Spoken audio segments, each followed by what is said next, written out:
Everyone, welcome back to another video. This is Beamer Martin, and for today's video, pag-uusapan naman natin about sa GERD acid reflux kasi ang daming nagtatanong regarding sa GERD ko or acid reflux. Kung okay na ba daw ako ngayon, ano bang nangyari sa akin na ba, o okay na ba yung pakiramdam ko. Ang daming nagtatanong guys, at saka pasensya talaga ako, hindi ako masyadong pasensya talaga guys, hindi talaga ako masyadong nakapag-vlog kasi marami akong fino-focus ngayon since, you know, I take my board exam for teacher. And yeah, but right now, hindi ako nag-upload ng video kasi I just wanted to focus on that. Kasi naman mas importante yun, diba? So yun guys, marami nagtatanong sa akin regarding sa mga sa GERD ko, kung okay na ba ako. Tell you honestly po, okay naman po talaga ako, but there's a time talaga ha.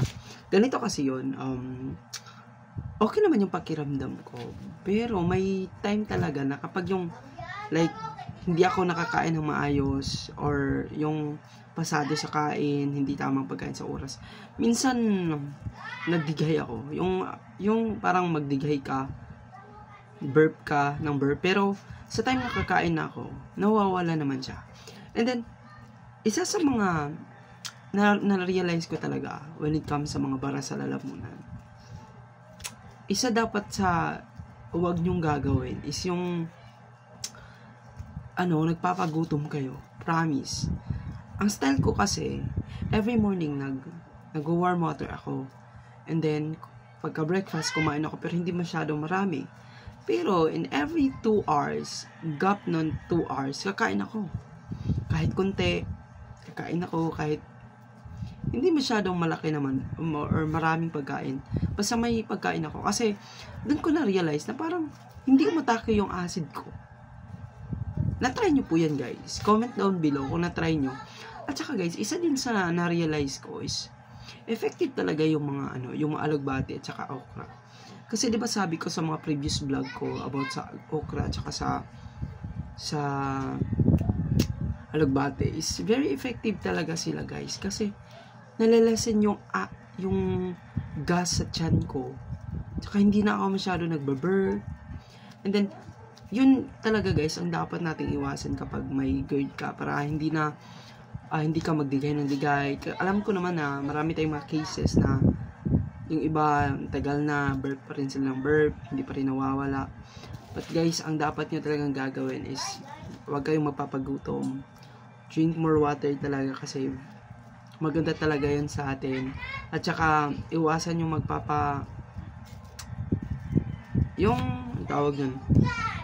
iwasan yung magpapagutom. Yun yung number 1. Kain kayo sa tamang oras. Huwag kayong magpapabusog. Kasi, kung magpapabusog kayo guys, ang na-realize ko din sa sarili ko. Kasi dati nagpapabusog ako. Ang nangyari sa akin is, parang na-feel ko na parang umakyat sa lalamunan ko. Yes. Actually guys, tumaba na ako ngayon. Hindi na ako masyadong bayat. Tumaba na ako. Nasa katamtaman naman yung timbang ko. Tsaka yung timbang ko ngayon guys, 59. Parang road to 60 kilos na ako. Yun. Sobrang thankful ko kasi na-control ko na yung acid ko. But guys, maniwala kasi hindi, yung acid natin talaga, babalik talaga siya kapag inaabuso ulit. Kapag hindi kayo kumakain sa tamang oras, kapag kinain yung mga bawal. Ako guys, dami ko na mga na-realize, naranasan na mga benefits, mga naranasan kung ano yung dapat gagawin ko. Dami ko nang na-try, and dami ko nang mga ginagawang mga routines. But good to say, umuki ako bigla. Kasi diba sinabi ko sa mga video ko na pangalawang beses ako sinumpong ng acid reflux ko. Kasi nung time, okay na talaga ako nun, mga 1 year, okay na. Ngayon guys, masakit yung may kasi ako, tawag nun, yung luas sa Bisaya. Hindi ko alam kung ano yung luas. Comment down below kung ano yung luas. Basta yung parang may sore yan. Yes guys.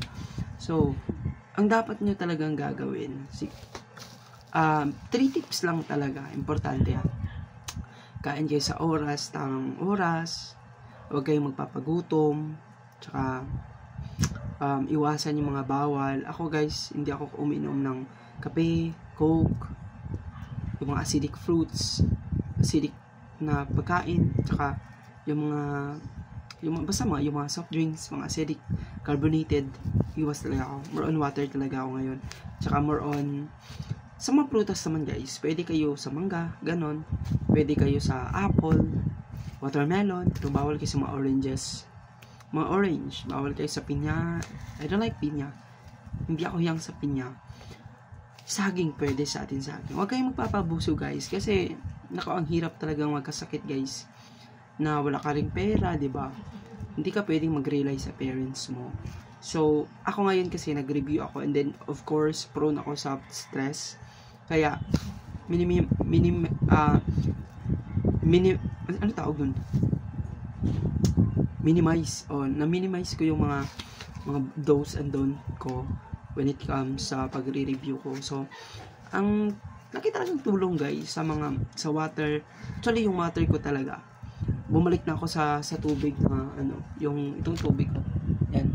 Bumalik ako. At saka naka-boarding house ako ngayon dito sa amin guys, kasi yun nga, nag-take ako ng board exam. So, kailangan ko mag-boarding house para malayo sa yung parang makonsentrate ka. So, i-pray nyo ako guys na sana makapasa ako. Of course, para sa pamilya ko at saka sa future ko. At saka guys, yun, sa ngayon po, pasensya na po talaga, hindi ako masyadong nag-upload ng mga video about sa GERD acid reflux. Kasi nga, yun, kailangan ko mag-focus ng pagre-review. Pero after this, gusto ko sanang bumalik mag-vlog about sa GERD acid reflux, kasi gusto ko kasing gawing advocate ito eh. Yung advocacy ko, yung tumulong sa may mga ganitong sakit. Kasi hindi talaga nila alam kung ano yung sitwasyon natin. Hindi nila alam kung bakit ka nagkakaganyan.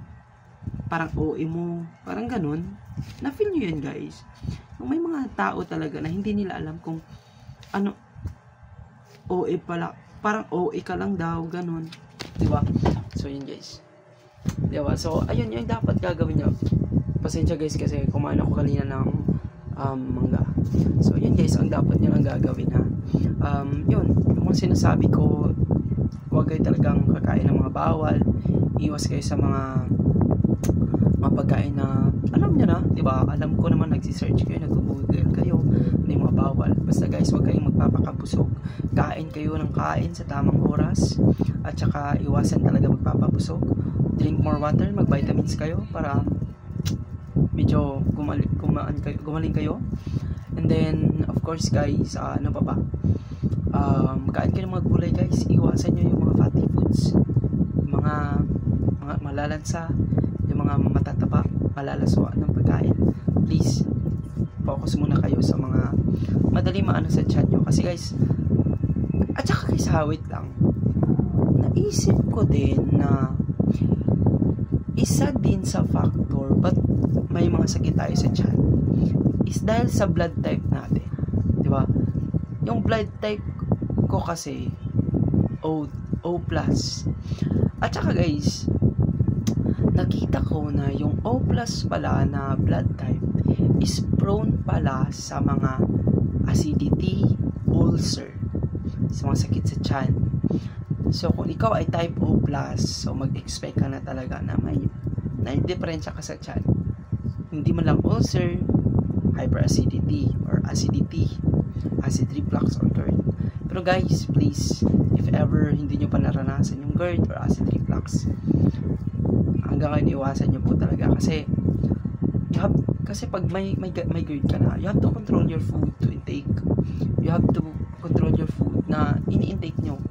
Kasi yun, kagaya ko dati, naabuso ko talaga yung self ko, kain ako ng mga ano-ano, kahit ano, diba? So you have to learn na kung ikaw may GERD. Pero guys, if you want to eat everything or anything you want, just be small size lang, as long as ma-feel mo na you are satisfied.